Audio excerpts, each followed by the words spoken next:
Alors, nous venons par la présente solliciter encore votre support, votre contribution pour que nous puissions faire de la communauté congolaise de Dallas-Fort Worth la meilleure communauté congolaise dans le monde. Ceci est un processus, certes, mais avec votre aide, nous pouvons le faire. Je voudrais, par la présente, demander à chacun de personnes qui apprécient ce que nous avons fait et qui croient que nous avons encore le potentiel de faire plus, de s'enregistrer, d'être prêt pour venir voter. Baïba sepelaki na maye na baide na makambo nyonso tokokaki kosala oyo bakanisi ke soki bapesi biso manda mosusu tokosala lisusu ya minene bakoka bongo ko supporter biso bakoka ko belema po ete bakoka bongo ko voter na maponami o ezali koya ndeko na bino Dominique Diomi. I would like to ask each and every one of you who appreciated the work that we've done in the community, who have thought that the work that was done was on its way to changing our community, to pushing our community forward, to please associate yourself with us again, support what we're planning on doing. If you believe that we have the potential to achieve even more together, I beg you, I ask you of not staying still, but coming and voting us once more to the position of President of the Congolese community. And together, we'll achieve even more. Congollywood Award. Congollywood Award. Une soirée de remise de trophées par artistes et comédiens nyonso au bazan à Kata RDC et de partout dans le monde. Congollywood Award est un événement où pour rassembler par artistes et comédiens, il y a RDC répartis dans le monde, à Kata Dallas, à Texas. Le Congo promo défaté. Bolanda Congo promo pour ezolo ma vérité. Avec Congo promo, it's not the same. C'est pas pareil. Rafideto. Check. Igela coiffe ikote. Papa na Kerouan, éternel Kenaya. Kanda, taba, ikote. Sensi. Nganda taba. Fenenene. Nganda taba. Chez Hugues la coiffe Ikote. Papa na Kerouan, éternel Kenaya. Au 174 avenue Aristide Briand, 93 320, les pavillons sous bois. À la petite porte à gauche, association Hugues Ikote.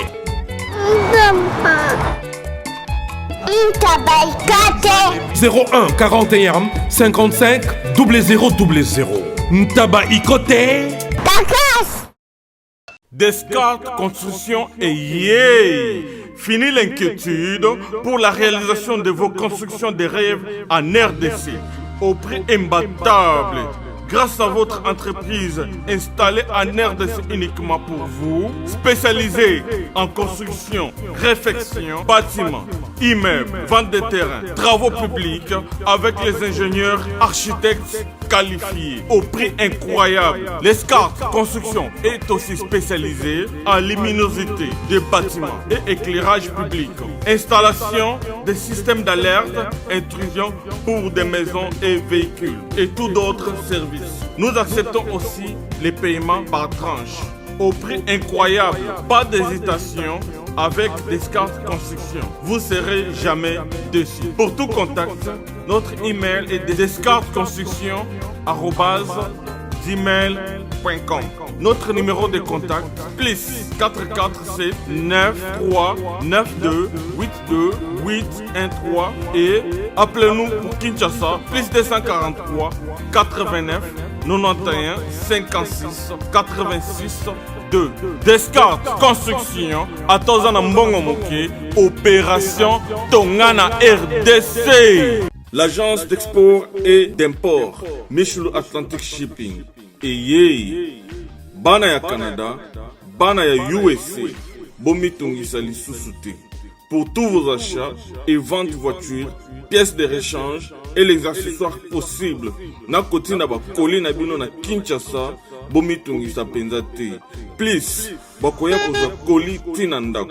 Pour tout contact, benga Michel Lukadi plus 1 508 371 60 43 USA na Canada.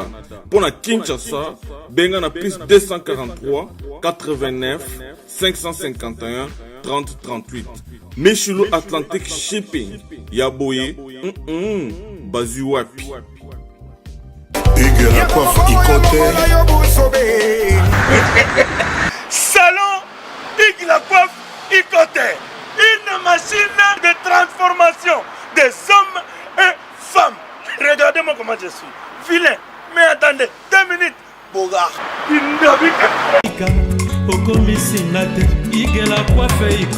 Hugues la coiffe Ikote. Votre salon de coiffure mixte afro-européen situé sur la Nationale 3 au 174 avenue Aristide Briand, les pavillons sous bois. Pour plus de précisions, veuillez nous contacter au 01 41 55 00 00 ou encore sur notre site hugueslacoiffeikote.com. Nous sommes ouverts tous les jours de 8h à 20h, même les jours fériés. Hugues la coiffe Ikote, l'homme qui coiffe la ville. Hugues la coiffe Ikote, le salon de coiffure mixte afro-européenne de proximité. Au 174 avenue Aristide Briand, les pavillons sous bois sur la Nationale 3.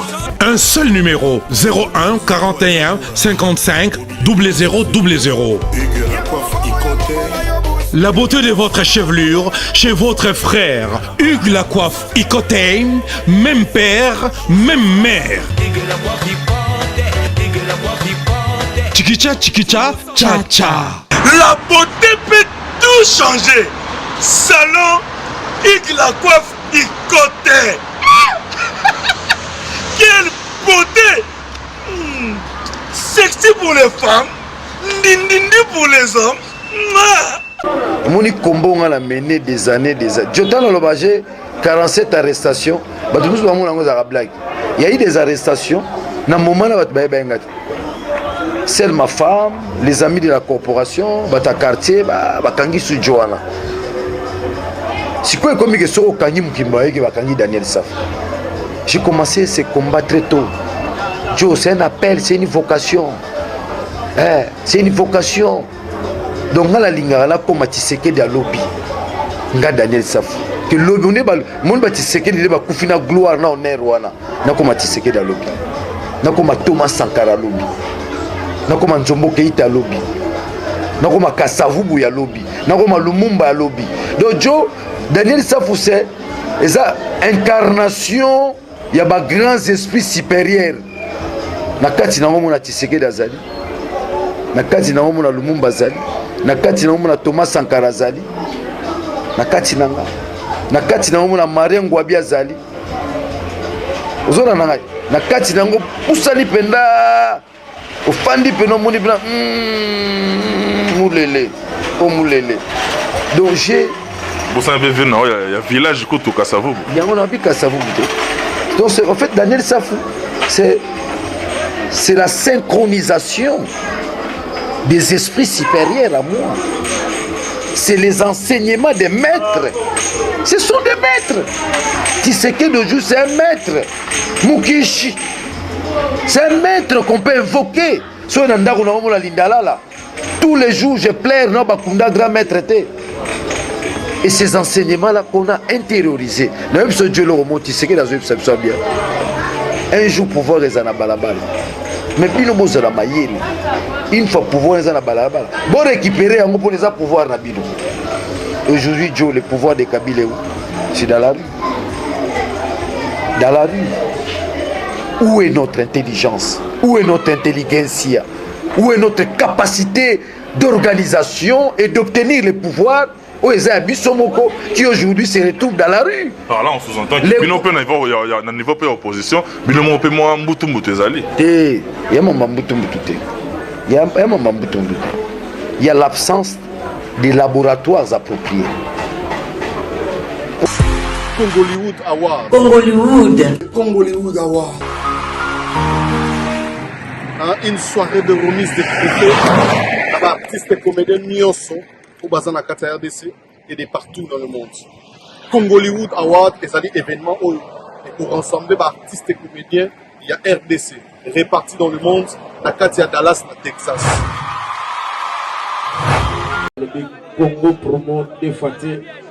Bolandaka Congo promo pour ezolo ma vérité. Avec Congo promo, it's not the same. C'est pas pareil. Check. Nous sommes des laboratoires, on n'a pas de moyens pour se les dire. Il y a l'absence de laboratoires appropriés. Musique à tout mais ça, moyens à réunir autour de lui, cerveau. Tout le monde a payé, il y a UDPC, il y a ça, le Lopé Jean-Pierre Bemba Bimi. C'est que M. tout ça isolé, tout le monde pour s'attacher à Baninga. Tenaza isolé, Tenaza Baninga.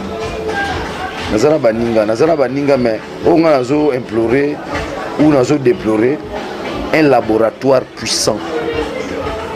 Devant capable à produire l'intelligence. Nazo les locaux. Ce qui m'ont quitté le baguette non, yo pour le lobby mingi monsieur vient, fais ça. Ça demande les moyens. Jo tous en amboka courir zate. Pour un panneau solaire pour travailler. Pour un ordinateur, pour un imprimante. Tout ça c'est la bêta des besoins tout lemba. Jo yo anga sur tout ça les missions nazo sengo batapoto bo sala body non na lemba. Nous avons demandé à tous. Il y a des promesses, il y a ceci. Dieu, vous avez travaillé pour un pays.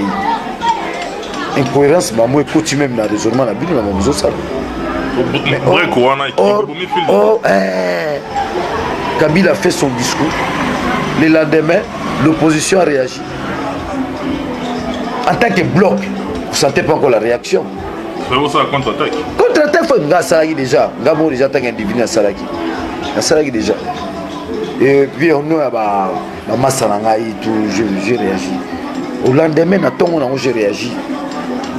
J'ai réagi. Vous comprenez? Donc, l'esprit de Nelson Mandela, tout ça, vous avez l'esprit de Penda Ezali. Mais je dois le dire, les moyens font défaut. Hein? Les moyens font défaut. Ouais, on a un problème de moyens, on a un problème de matériel, on a un problème de logistique. Ça pose des problèmes. C'est bien beau d'applaudir. Ah, j'étais suivi d'Annette Safou. Tu as dit ceci, tu as dit cela.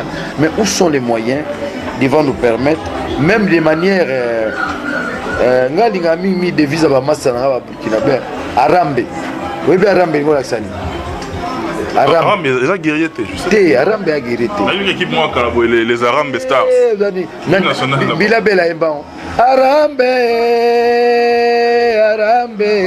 Nake Nairobi. Je veux faire la musique au de la militaire.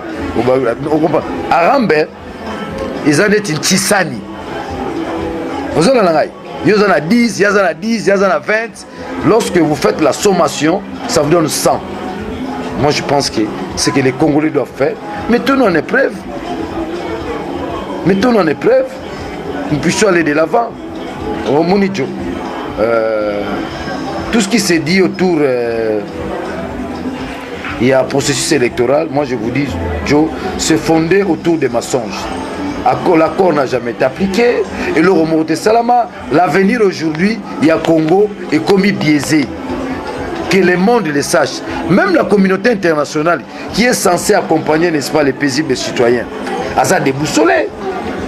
Asa déboussolé. Les résolutions au Azouaka, jamais le pouvoir en place a appliqué à Yango. Le pouvoir à Awa, ils ont contourné même la résolution des Nations Unies. Bato baleki même Hitler. Balekina Mossoloni. Oh, quelle intention! Baza Makasi. Baza Makasi. Baza contrôlé la résolution des Nations Unies. On a connu des résolutions ici. Nous avons connu des accords. Je te prendrai l'accord d'Addis Abeba. Je te prendrai l'accord de. Non, tout a été bousillé. Quand tu prends les discours de Kabila, ça bousille même notre pacte républicain. Il y a 100 cités. Dorénavant, on ne peut accéder aux élections que par les biais. On ne peut accéder au pouvoir que par les biais des élections. Et les a soutenu. Mandat Kabila ici, la fin d'ailleurs. Depuis 2016, mandat Sida. De l'autre en 2018. Si base de quoi il y a fait des enfants d'Inaga. Si base de quoi. En tout cas, toujours évolué dans le bien d'Annette Safou. Tout coup, tu as pu kanda makasi par rapport à l'histoire du discours n'engo lobby. Mais toujours là, tout là, mon canon à Kinshasa. Bien tout botal arabiso à travers le monde. En tout cas, grand merci na ba soutien na bino et ça arabiso énormément plaisir. mituna ezongeli ngai oyo ememinga mbango epa Daniel Safo bato balali balamuki sango bandi kotambola Cardinal Mosengo lelo candidat président de la République ezali intox to ezali information motuna oyo bato balali balamuki nango yango wana écribando créer déjà buzz nango na niveau au sein de l'opinion. Non, et c'est créé buzz parce que Cardinal c'est un grand esprit, c'est l'espoir de tout un peuple. Mais espérance son abaki ko abiser en côté à Cardinal. Yebi Joe à la saba opération ne touche pas mon Cardinal. Joe lobby tokutana ki esengela tokutana ngai mukebai na baninga mususu tokende pa ya bato bazu initiative wana ya kotalisa te Cardinal azala moko ya candidat président de la République. Nazeli baninga mukebai baninga mususu fale ba ozwanga tokende pa ya bato wana. Je suis pas d'accord avec ça. Le combat du Cardinal, c'est l'application de l'accord. Toko fait lire aussi pour l'année. Pour la réclamer, application accord, non? Bah s'entêter, bah changer le côté. Chibale est toujours là. Rien ne marche. Et aujourd'hui, bah l'ingi batali c'était Cardinal, les candidats prêtés. Ata et kozala bongo. Mais pas maintenant. C'est pas maintenant. Et là, nous avons besoin de l'eau. Côté les misabandi, on a besoin notamment CLC. Bah action faisons, il y a balabala parce que na webiso Joe, je crois dans 2 jours ici, majorité baronotika candidature na bango na Seni Kabila comme candidat président de la République. Et nous rêvons, nous réagissons comment? Qu'est-ce que nous préparons comme riposte? Nous préparons quoi comme riposte en tant qu'opposition? Les déclarations. Les déclarations pour quelle finalité? Bah voilà. Les déclarations. Sur le plan pragmatique, nous déclarations, c'est quoi? Jean-Marc Alobaki. Bato ensemble pe balobaki. Kingandi pa lobaki. Sobomo mené comme ngomo na aventure. Donc pour nous en la position politique, au sali déclaration, on s'arrête là. Il n'y a pas des actes, il y a pas des actes structurés. Teinté de stratégie, ou en d'autres termes, il n'y a pas une intelligence stratégique. Je ne parle pas, Joe, de l'intelligence académique. Je ne pas licence, je ne pas doctorat. Je ne crois pas titre, Joe. Je ne crois pas licencié, docteur ici au Congo. Qu'est-ce que tu apportes comme intelligence devant nous sortir, n'est-ce pas, du gouffre? En tant que licencié, en tant que docteur? Non. Aujourd'hui, moi j'en appelle à l'intelligence stratégique. Cette intelligence n'a rien à voir avec l'intelligence académique. L'intelligence stratégique, c'est cette intelligence-là, nous nous disons comment faire. Comment faire? Vous posez le problème du comment. Comment on peut s'en sortir face à la dictature de Kabila? C'est ça. John, on a Kabila. Moni a signé FCC. On a un professeur qui est Mokolo, Liboumou, Joe. Cerveau longwa et quitter la Liboumou. Liboumou. Donc, mon niveau va signer là. Moi, quand il a ça, va dire qu'on dit. Il ne comprend rien. Le processus a déjà démarré. Soupou, t'es? Soupou. Tant que signé, on va signer, on va zonger, on va dire qu'on y est, soupoué, soupoué, Joe. Et ça, là, tout le monde va dire qu'on y est.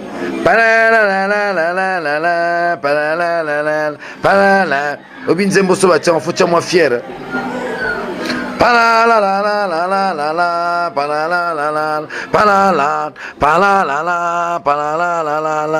Et si là, mais ils ont un bateau, ils ont un souci en boca. Ils ont un bateau, oh professeur, oh nani. Yo tanga vient dans les liquides beaucoup la salaire mo grave. Batubacha ngo kate. Tanga livre nae. Pour la vendre l'andelae. Tanga livre nae pas les pionniers de l'indépendance. Il fait allusion à Bomboko.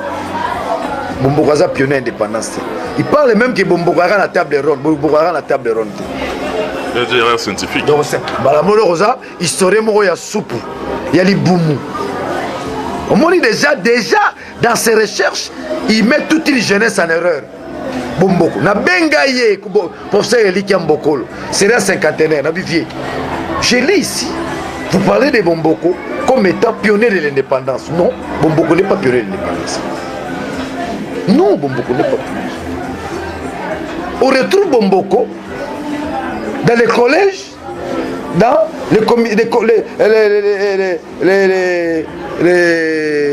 les commissaires généraux. Il n'est pas pionnier de l'indépendance. Erreur nini eliki ambo nga benda ka bana ngai professeur Azam Taberer muni marabo combien pique rouge faut faire attention. Yé wana les lois qui ont signé na FCC. Mais moi je me plaignais déjà une erreur historique qui affirme, qui confirme eliki ambokolo. Aya tout ça l'année débat. On a démontré que quand c'est monté à FCC sous pour bon, il y a Mélis soupe en gando. Comme un professeur va tellement soupe en gando na misu na merci d'aller le savoir. En tout cas, tout le monde qui non, toujours kende.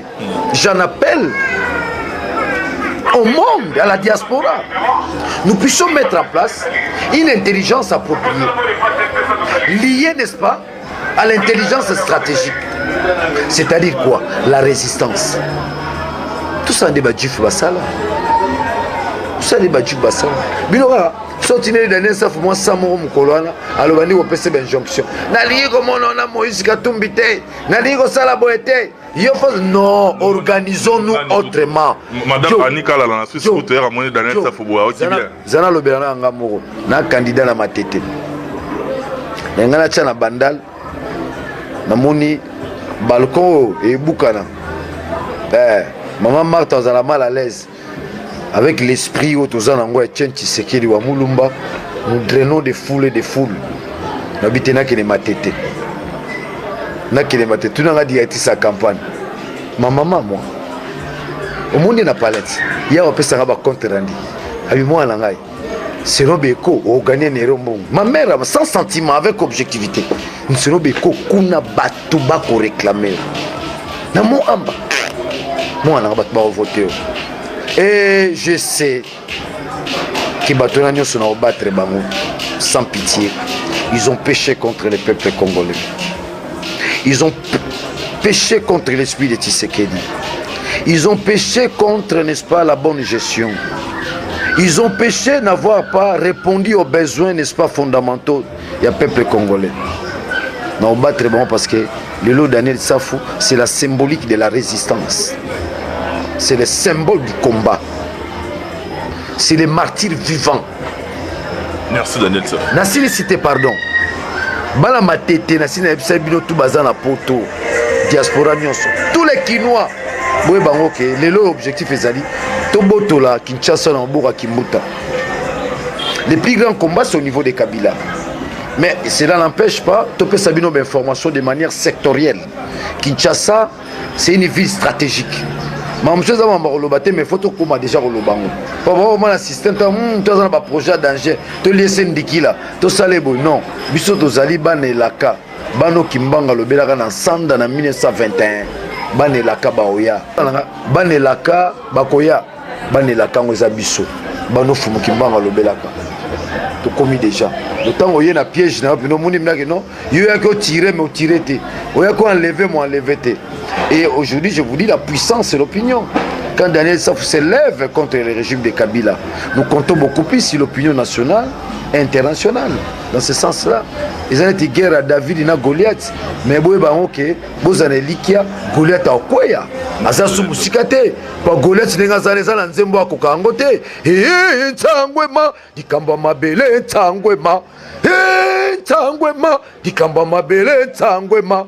Congo Nangai, Dikamba Mabele, Tangwema. Motolanga nyoso kotikelanga Congo likamba mabe. Donc Joe naza candidat na matete. Nasi na gagné déjà. Ngako nazo raisonner ma élection, nazo raisonner comment n'est-ce pas nous comptons changer la vie de Kinshasa. Kimbuta kufate. Amona ndenge na changer Kinshasa. Sora yoki solo oh lelo ezala Kinshasa. Sora yoki na moment na biso. Ah bato baloba Daniel Bandai Roloba. Nous allons changer Kinshasa. Kinshasa zonga penda hein kin label. Iko zonga bongo. Donc tozosenga soutien beaucoup plus ya bato boyede biso ata na mwa tricot ata na mwa mouchoir bakoma Daniel Safu bakoma Daniel Safu parce que mpo nokoma place ya kobotolaki mbutana faut kena kosollicite voix à population a voté aux députés provinciaux. Ce sont les députés provinciaux qui élisent les gouverneurs. Vous comprenez? Via Sala VC Zakingaï. Mais ce qui est vrai, nous nous battons pour arracher la vie de Kinshasa. On a besoin de Bino. Pour investir, ils ont investi dans les gouverneurs, dans le flat. Non, c'est ma marchandise. Non, les gens qui ont exonération pour le combat. Vous avez 3 ans. Nous sommes en Belgique, France et qu'on sort. Sur un bilot, on a fait suite, il y a combat Mobundi. On a Soweto. On a un avantage. On a beaucoup de bango pour la Nibo. Ah, t'es bango Babunda. Bango Bako, ça partait. Partait de quoi? Merci Daniel Safonso. C'est la vie, c'est le pays.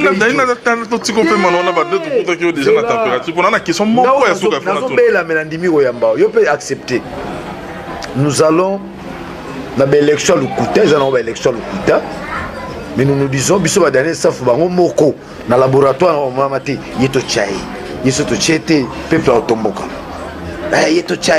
nous allons battre ces gens. Moi, je ne crois pas à ces élections en question.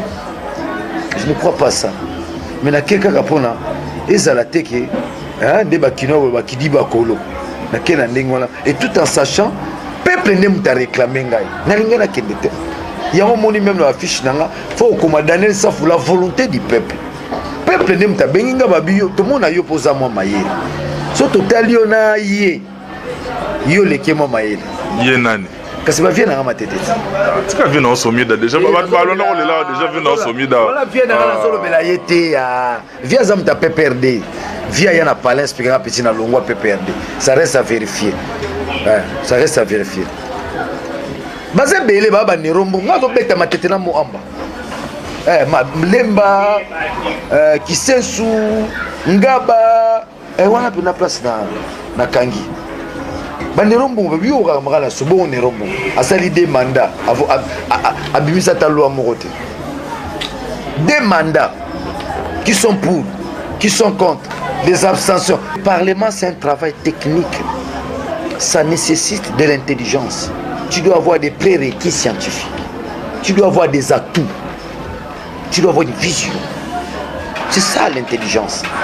So batwamo kena na ndenge no oteki diamant na yo oyeba na kin voter ba voter au pe te yambalo yo faut kinwa yeba nani yango oyo akikocha ope savoir na yo ndeti ngazo kena élection à l'arte ya l'arte so ça donner ça fa pesa so polo oui polo peut-être pour ba numéro na ngai boki rien exact dans la ramosa yoka discours côté ça mon esprit pour ba venir ba Thomas Sankara ba venir ba Tchenchi Sekedi ba pesa mbongo te.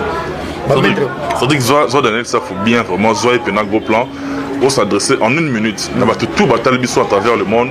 En 1 minute, on s'adresser à Bango. Et puis, on glisse Pena réponse dans Moutouna où ensemble nous par rapport à propos tenus par le ministre de la Justice Nabiso à l'égard. Il y a corporation, il y a presque les lots. En 1 minute, on répondre à Yango et puis on se cabane à Baoya. Bon, tiens la caméra. Zoa et Pena Bango. Ça venait bien. Ici, je m'adresse au monde. Le vrai problème aujourd'hui, c'est l'implication de chacun de nous. Vraiment, je dis l'implication de chacun de nous. On peut déboussoler une application sur le terrain pour la libération d'Abisso. Pour ceux qui me suivent, nous sommes pris en otage par un groupe d'individus à la tête Kabila. Nous avons pris en otage. Sauf qui va boire bino gaz, qui va tirer bino, donc on est pris en otage. Même la communauté internationale commence à s'affaiblir face à Kabila. Il y a les résolutions qu'on n'a jamais appliquées. La communauté internationale est là, n'agit pas. Mais la libération du Congo, c'est nous-mêmes. Et ceux qui peuvent accompagner cette libération, moi je pense, en premier lieu, place c'est la diaspora. Parce que bato baza, libanda, nde ba fongola li finu kwa nzungu. Biso za nakata nzungu. Bino ne boko fongola biso li finu kwa biso to bima. Bobo kanga lisese na makasi. Bo mi mongola ba aventure te, o ngwanda lobaki, o nini te. Bo se réunir en groupe. Bo se réunir en groupe, botala comment vous pouvez compter les pays, comment vous pouvez collaborer avec ceux qui militent et qui luttent au pays de manière sincère. Les années aventure te. Tous les organisés, les Ouest africains sont organisés, les Juifs sont organisés. Et d'ailleurs, nous, l'organisation, c'est un besoin aujourd'hui. C'est une obligation. Les Congolais, partout de par le monde, nous sommes devant l'obligation Yakozala organisée. Pays n'abusez aucun n'arochola. Le Congo va vers la destruction total. Et moi-même aujourd'hui, j'en profite à travers cette émission.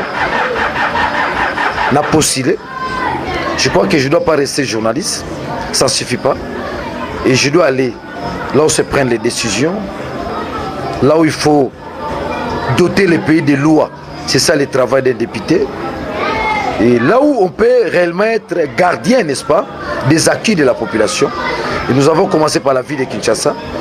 Tozo bunda ndenge nini, toko boto la Kinshasa na banti valeur pour comment la valeur. Le combat c'est ça. Le combat c'est entre les valeurs et les anti-valeurs. Le combat c'est notre terre. Le combat c'est notre souveraineté. C'est ça le combat, il n'y a pas autre chose. Tozo bunda la mongolo msute. Tozo bunda za combat ba valeur. Bango bazana ba anti-valeur, mande sili oningo tikate. Les anti-valeurs. Ministre de la Justice. Dossier de ministre de la Justice. Ministre de la Justice, bon, il y a déjà en suspension, même comme tu as en terre.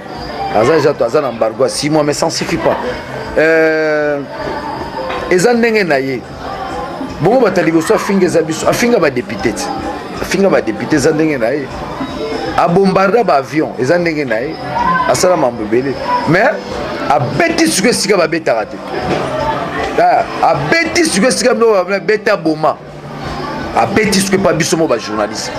Nous sommes les journalistes congolais. On peut les traiter de pauvres malheureux, mais qu'on se le dise, c'est un gardien des valeurs congolaises, des journalistes congolais. Il est la conscience critique, n'est-ce pas, de l'actuelle société pratiquement cassée. L'historien du temps présent. Ouais, donc, Ngabe Ngagere Bengo, Tambo Mabaza rebelle. Tout ça tardé vous non.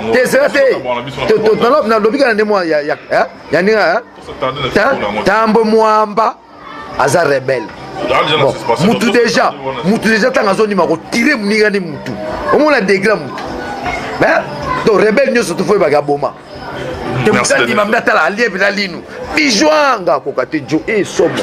Merci de mais bango batira ba on ba mende. To tele mitala akalikilo pelako akaliba. Tira abeta pe di solo. On les yeux na lisu. Merci de vous mesdames messieurs. Mesdames messieurs, nous on est pratiquement arrivés à la tout ça c'est la biso. Azar rebelle. Tout ça c'est la biso. Donc on est dans la jo. Na subena munduki ko, hein? D'abord Daniel tiré Joe. Éducation na joie na kitira zana au mona mala ko lenga la kwesi munduki. Mais bango tena ba mende ba tira ba mikumi ça va ta ba olia la midi. Moi j'ai tiré 15. Ah, toi tu as tué combien? À moi 18. Et toi? À moi j'ai bombardé l'avion. Merci de l'insafo. Mesdames, messieurs, nous on est pratiquement arrivés à la fin de cette émission. Allô? Toi tu as tué combien? Ah, moi j'ai tué 30. Dites merci à Cédric Bakamana derrière la caméra. À tous nos partenaires. À tous nos partenaires. À tous nos partenaires à travers le monde en tout cas. Notre numéro est affiché. Remarque, suggestion Nabino, ainsi que soutien Nabino, on en a énormément besoin. Là je vois Madame Annika là en Suisse. Et voilà Joanne Rataki, Daniel Safouyo, très bien que tous en ont acquis nécessairement en tout cas. Mais on entend comme dans bidou il y a miel na bombelio. Yo dans nos parlons dans ma boko. Ma bidou miel pour la awa keba pour ba voisin dans un système à Grenade. Merci Daniel Saf, mesdames, messieurs. Grand merci à tous nos partenaires, en tout cas, à travers le monde. Joe, Nabosani, ça Jean-Pierre Mbemba Mbote Joe. Pesa Mbote Sosi. Joe, ça les rera munene. Pesa sénateur Mbote. Tout ça la mission Bobo ça la Jean-Pierre. Pesa Mbote. Sosi c'est Nabiso. Voilà requinte. Pesa Mbote. Faut pas ça dauphin. Voilà requinte. Pesa Mbote Sosi. Non, je salue Jean-Pierre Mbemba, place aux Ali, Igwe, non les Lara Roya. Au moins les jours ils ont annoncé que au bureau il y a lundi, à dimanche dans l'aéroport. Merci Daniel. C'est un pardon Joe. T'as là Jean-Pierre, tant aux heures il y a mon aéroport. Tika biso. Mon iso yé to coach la voiture. Biso zongi na biso makolo. Pour nous imaginer, tu as payé moi 3 800 000. Tu as Jean-Pierre Mbemba. Jean-Pierre, pardon, il faut qu'il t'amène à Njili. Tu as la mission à l'aéroport. Igwe. Oui, ma mode d'ordre Saralat. J'ai confiance. Benda Batuno Matoui. Bazo Sola Tona voisin. En tout cas, grand merci à petit Lara Cédric et puis à Raffiné de notre number one. Merci beaucoup pour tout ce que nous avez suivi.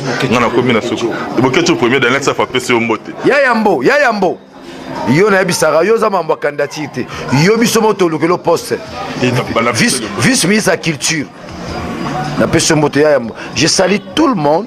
Je salue tous mes amis dans les États-Unis, Canada.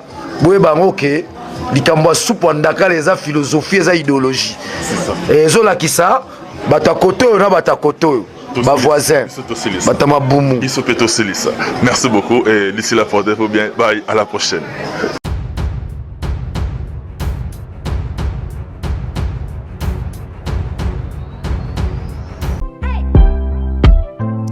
Hello, bonjour, salut, Mbote Nabino, Mbote Nabeno, Abayako, Ezande Konabino, Dominique Diomi, c'est votre frère et humble serviteur Dominique Diomi, this is your servant Dominique Diomi.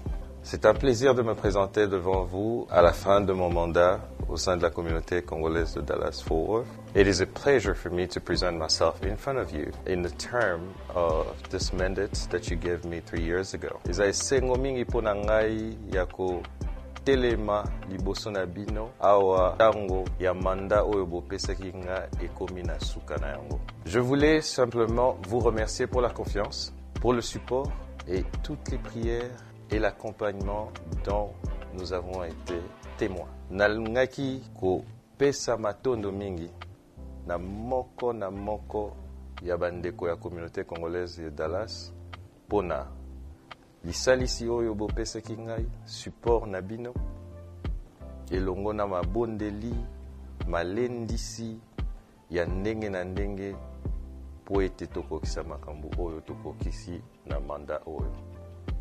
I would like to take advantage of this opportunity to thank all of you for the tremendous support we received during the mandate that we've had to exercise as president of the Congolese community of Dallas for the past 3 years. It is with a lot of joy. It is with a lot of grateful for your support. Nangonga oyo na profite pona koyebisa bino que tozali kotia lisusu candidature pour notre deuxième mandat.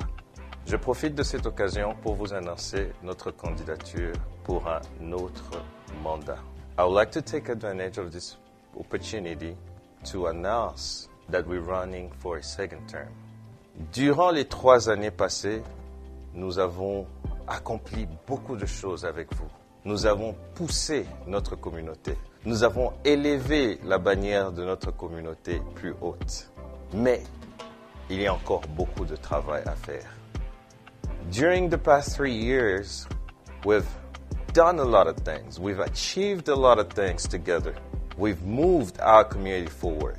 We literally put our community on the map. We've accomplished so much, but still, a lot of work remains. Nabambula misato oyo tozalaki ko diriger communauté e bandi ko bongwana. Tokokisi makambo ebele.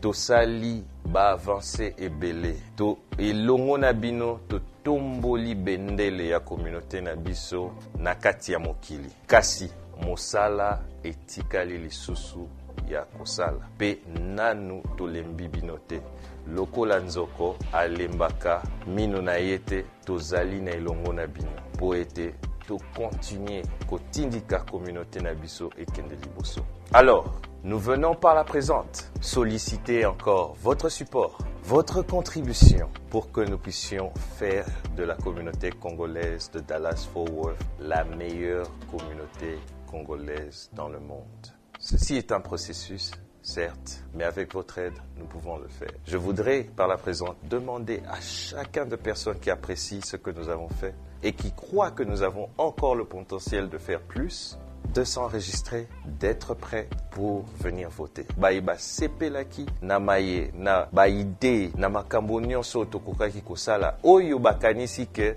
soki bapesi biso manda mosusu tokosala lisusu ya minene bakoka bongo ko supporter biso bakoka ko belema po ete bakoka bongo ko voter na maponami o ezali koya ndeko na bino Dominique Diomi. I would like to ask each and every one of you who appreciated the work that we've done in the community, who have thought that the work that was done was on its way to changing our community, to pushing our community forward, to please associate yourself with us again, support what we're planning on doing. If you believe that we have the potential to achieve even more together, I beg you, I ask you of not staying still, by coming and voting us once more to the position of President of the Congolese community. And together, we'll achieve even more.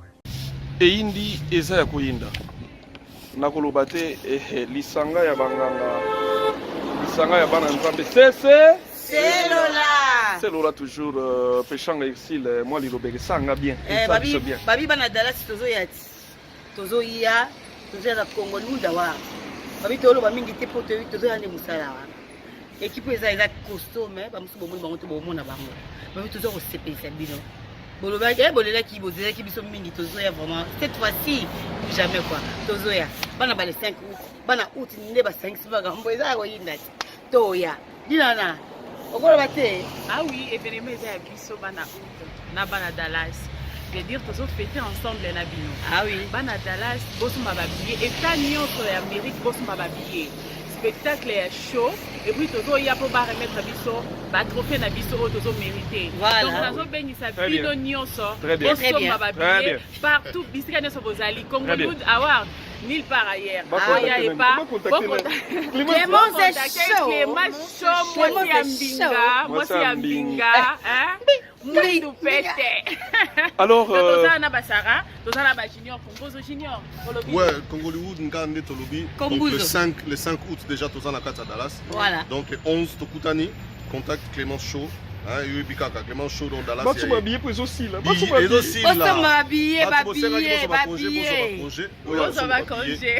voilà les 5 koma wana na ko fêter anniversaire ngai mais Sarah Martial Mantioni Dallas selali pour équipe nationale des Oya babi tomona mais oyo toyende Dallas bana Dallas biso tokenda biso partout ah oui tout oyo Dallas mais Texas donc Texas ezoyinda bana Dallas bana Dallas ben je crois que ça va brûler.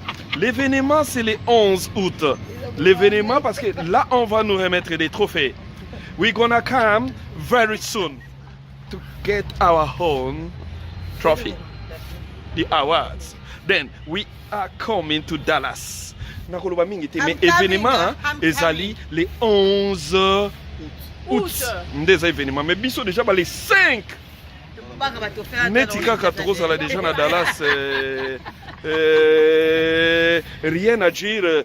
Congolwood, bon somba babillet, bon contacter Clémence Chaud, bon somba babillet, batoupe ya bisika boya parce que ça va chauffer. Mais c'est déjà que bana Dallas, que bana France, bana Belgique, bana Canada, bana Suisse, bana Angleterre, bana Canada ba boye belé. Bana Canada, junior le kana wiki na bata Brésil ba oya. Herman Kasa Herman Kasa moi mulopa kozala.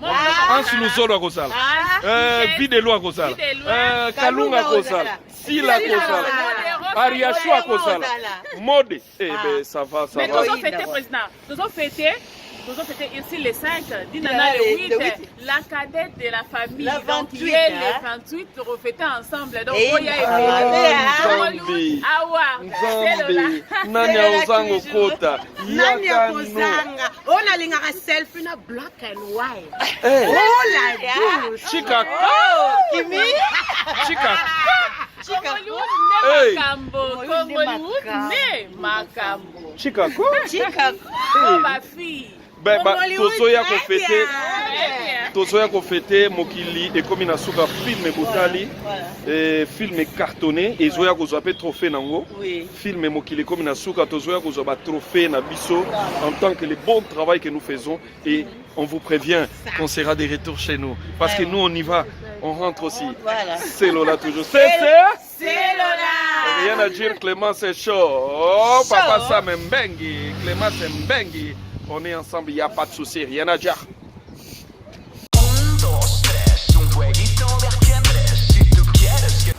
Bonjour à tous, vous êtes sur Congo Promo.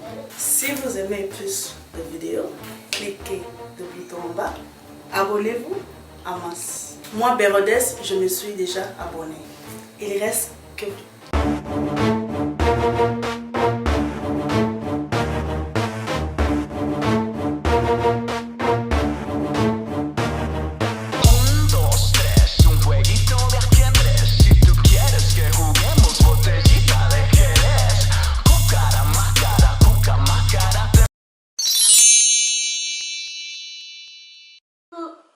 Coucou, c'est Nathalie Makoma, promo sur Sepela TV. Sepela TV Box est commis à 55 livres et encore plus 10 jours gratuits et encore 15 livres par mois. Abonnement à Sepela TV. Oh mon Dieu, en profitez. Boya parce que promotion awa et aline copier la moto. Sepela TV. Wow, it's the best. Nathalie Makoma, à bientôt.